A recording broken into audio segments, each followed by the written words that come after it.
পদ্মশ্রীপ্রাপ্ত বুলা চৌধুরীর বাড়ি থেকে চুরি, পদ্মশ্রী পুরস্কার উধাও। ভারতের গর্ব আন্তর্জাতিক খ্যাতি সম্পন্ন সাঁতারু বুলা চৌধুরীর বাড়ি থেকে চুরি হয়ে গেল স্বর্ণ অলংকার ও পদ্মশ্রী পুরস্কার। ঘটনায় চাঞ্চল্য ছড়িয়েছে এলাকায়। পরিবারের সদস্যরা জানান, গভীর রাতে দুষ্কৃতীরা বাড়িতে ঢুকে অলংকারের পাশাপাশি পদ্মশ্রী সম্মানপত্র ও মেডেল নিয়ে চম্পট দেয়। পরের দিন সকালে বিষয়টি ধরা পড়তেই থানায় অভিযোগ দায়ের হয়। খবর পেয়ে পুলিশ পৌঁছায় ঘটনাস্থলে। ফরেনসিক বিশেষজ্ঞদের একটি দলও এসে প্রমাণ সংগ্রহ করেছে। আঙুলের ছাপ, পায়ের ছাপ সহ নানা সূত্র খতিয়ে দেখা হচ্ছে। পুলিশের ধারণা, চোরেরা বাড়ি সম্বন্ধে আগেই অবগত ছিল।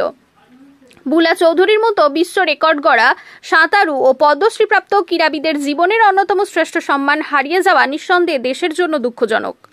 পুলিশ জানিয়েছে, দুষ্কৃতীদের খোঁজে জোর তল্লাশি চলছে এবং শীঘ্রই রহস্য উদ্ঘাটন হবে বলে আশা। স্থানীয়দের মতে, জাতীয় সম্মানের এমন ক্ষতি গোটা দেশেরই অপূরণীয় ক্ষতি। চুরির ঘটনায় এলাকায় উত্তেজনা। ভক্তরা দ্রুত পদ্মশ্রী ফেরত পাওয়ার দাবি জানিয়েছেন। রিপোর্টার বলুন বা অনেকে আসে, তারা দেখতে চায়, তখন দিদি নিজে আসে এখানে দেখায়, বা কোনো ডকুমেন্টারি হচ্ছে তখন দেখাবার জন্য এখানে সেভাবে রাখা আছে, সাজিয়ে ওই জন্য দেখানোর জন্য রাখা আছে। আর বাকি আগে যখন চুরি হয়েছিল সেখানে সোনা গয়না টাকা পয়সা গেছে, সেগুলো তো কোনো অসুবিধা নেই। এখন তো সেরকম কিছু রাখা নেই, এখানে সেরকম কিছু রাখা নেই যে চুরি হওয়ার মতন ভয়ের আছে। তো দিদি ভাবতেও পারেনি হয়তো যে মানে মেডেলগুলো বলতে ওনারা সব জায়গায় খুঁটিয়ে খুঁটিয়ে দেখেছেন এবং ফিঙ্গারপ্রিন্টসগুলো নিয়েছেন। আপাতত আপনাদের কাউকে সন্দেহ করছেন যে সেটা আমরা বলতে পারছি না, এখন সেরকম কিছু জানা। কারো প্রতি কি সন্দেহ আছে? না না না। সিসি ক্যামেরা ডিভিআরটা কি অকেজো হয়ে গেছে? ডিভিআর এর ফুটেজটা ঠিক আমরা এখানে বের করতে পারলাম না। আমরা চেষ্টা করেছিলাম কালকেও এখানে লোকাল দিয়ে, আমরা পারিনি। তো ওনারা ওই জন্য ওটাকে সিজ করে ফরেন্সিকে পাঠাচ্ছে, যদি ওখান থেকে এক্সট্রাক্ট করা যায়। আপনার নাম? আমার নাম দোলন চৌধুরী, আমি সাঁতারু বুলা চৌধুরী ছোট ভাই। বুলাদি, এত বড় একটা দুঃসাহসিক চুরি, বিশেষ করে আপনার পদ্মশ্রী এবং রাষ্ট্রপতি পুরস্কার থেকে শুরু করে প্রচুর পুরস্কার আপনি সারা জীবনে যে অর্জন করেছেন, আজ আপনাকে হারাতে হলো, কি বলবেন? আমি কোনো ভাষা খুঁজে পাচ্ছি না। আমি যখন ঘরে ঢুকে দেখলাম যে আমার তীর্থস্থান শূন্য হয়ে গেছে, আমি নিজেকে ধরে রাখতে পারছি না। কারণ এটা আমার তিল তিল করে গড়া, মানে আপনারা জানেন আমি কত ছোট থেকে সাঁতার স্টার্ট করেছি, এবং এই মেডেলগুলোর জন্য আমি নিজেকে বলতে পারেন নিজের সুখ শান্তি সব শেষ করে দিয়েছিলাম। খালি একটাই লক্ষ্য ছিল, মেডেল। দেশের জন্য লড়াই করব, দেশের মেডেল আনবো, দেশের জাতীয় পতাকা তুলে ধরবো, যার জন্য 4টি রাষ্ট্রপতি পুরস্কার পেয়েছি। আপনারা বুঝতে পারবেন কিনা জানি না, যারা এই কষ্ট করে একটা ব্রোঞ্জ মেডেল পায় না, তারা বুঝতে পারে যে মেডেলের কি খিদে এবং মেডেল খোয়াবার কি যন্ত্রণা। আজকে আমার এই মেডেলের তীর্থস্থানটা শূন্য হয়ে গেছে, এবং আমার খারাপ লাগছে যে এটা সোনার মেডেল ছিল ঠিকই, কিন্তু সোনা, অরিজিনাল সোনা ছিল না। যারা এটা নিয়ে গেল তারা বুঝতেই পারলো না এর কি কষ্ট, এর কি কঠিন তপস্যার ফল ছিল এটা।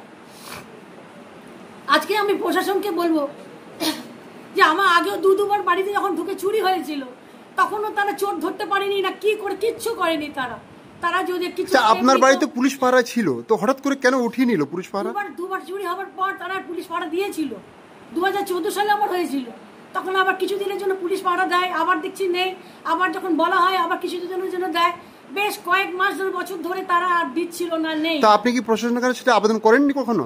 আমি উত্তরপাড়া আইসি যখন ছিলেন তাকে ফোন করেছিলাম, তাকে বলেছিলাম যে আমি কি দিদিকে আবার বলবো, তখন তারা বলেছিলেন যে না, আপনাকে বলতে হবে না, আমরা ব্যবস্থা নিচ্ছি। কিন্তু সেই কয়েকদিন পরে আবার শুনলাম যে তারা আর নিচ্ছে না।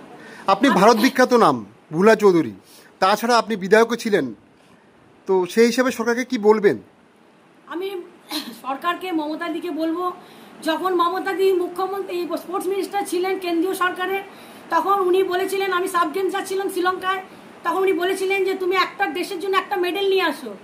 আমি আমার কথা রেখেছিলাম, আমি একটা মেডেল নয় 6টা গোল্ড মেডেল নিয়ে এসেছিলাম। আজকে আমার সাব গেমসে 10টা গোল্ড মেডেল এখান থেকে চুরি হয়ে গেল।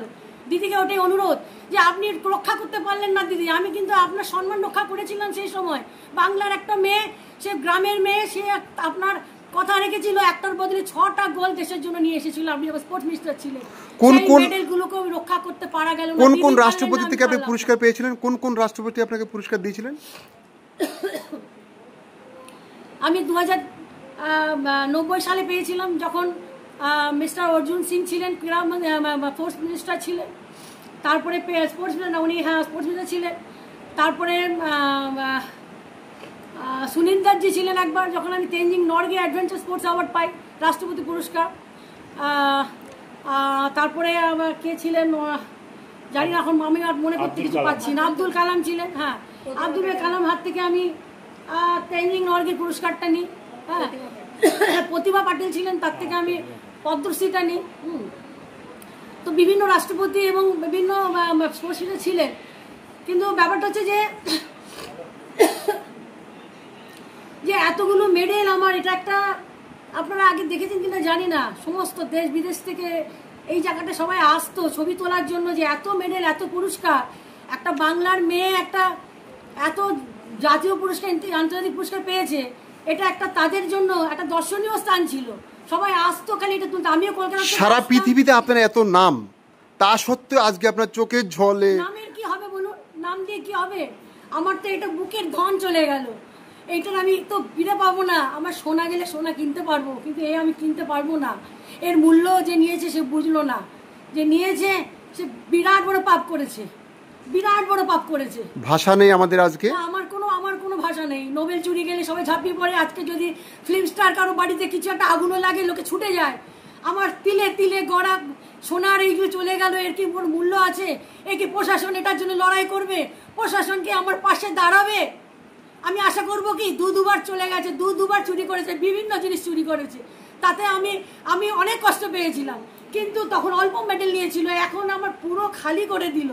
আপনারা দেখতেই পাচ্ছেন যে সারা জীবনে এত ইন্টারন্যাশনাল আমার মেডেল, আমার 110টা গোল্ড মেডেল। এখানে তার বাড়ি থেকে সমস্ত মেডেল সহ একাধিক এরকম দুঃসাহসিক একটা চুরি, কি ঘটনাক্রমটা কি ছিল স্যার? আমরা ম্যাডামের সাথে কথা বললাম, মাননীয় বুলা চৌধুরী, প্রখ্যাত সাঁতারু। আমরা ছোটোবেলার নাম শুনে বড় হয়েছি। তো ওনার এখানেই বাড়িটা দেখতে পাচ্ছেন, এখানে ওনার মেডেলগুলো ছিল, যেগুলো উনি অ্যাচিভ করেছিলেন। অনেকগুলো মেডেল ছিল বলছেন। তো সেগুলো আজকে যখন এসছেন, এই বাড়িটা ওনাদের পুরনো বাড়ি, বন্ধই থাকে, 9 মাসে 6 মাসে একবার করে আসেন, দেখে যান। ওনার গুরুটা সাজিয়েছিলেন বললে। তো সেখানে 1 মাস পর এখানে এসছেন, দরজা খুলে দেখছেন ভেতরে এই অবস্থা। তো আসার সাথে সাথে আমরা তদন্ত শুরু করেছি, দেখলাম ভেতরটা কি আছে। আশা করি উদ্ধার হবে। স্যার মোট কত মেডেল চুরি গেছে ওটা আমরা দেখেছি। ও তো বলছে যেগুলো মেডেল শতাধিক হবে এরকম।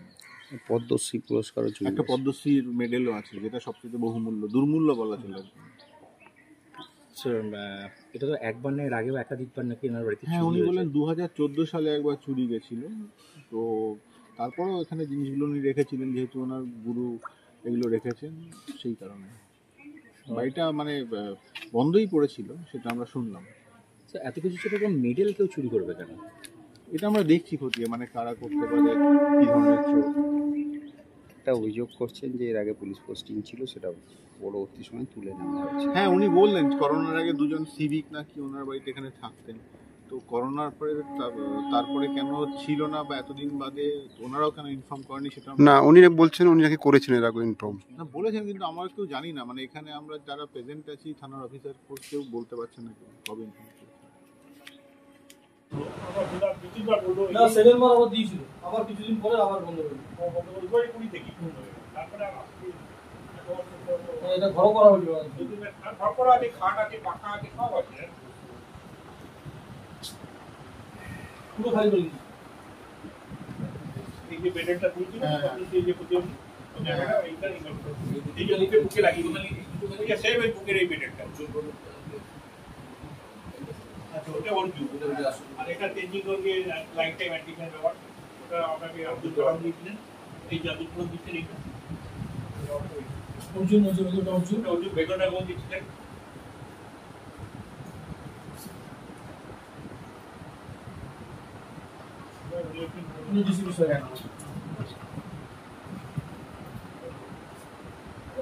বাথরুম যাওয়ার জন্য কল, একটা সব কল নিয়ে গেছে, সব কল নিয়ে গেছে। আমি তো এই বছর বাথরুমে যাওয়ার উপায় নেই, কলগুলো নিয়ে যাই, আমি অবাক হয়ে যাচ্ছি। সমস্ত শহর পিতলের না, না পিতলের নয়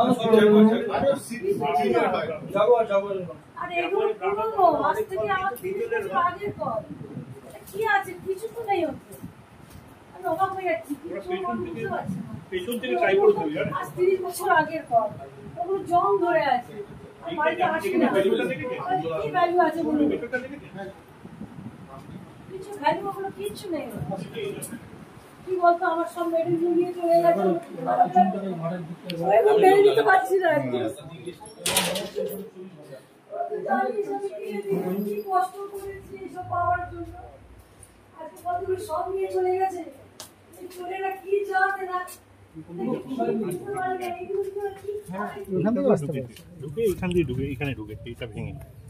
ঢুকেছে স্যার ওই কর্নারে ওই কর্নার থেকে এসছে হ্যাঁ কাজগুলো ভেঙেছে ওই দিক থেকে রাস্তা আছে গেট দিয়ে হ্যাঁ হ্যাঁ ওই বিল্ডিংটা দিয়ে আছে রাস্তা আমি ঘুরে আসবো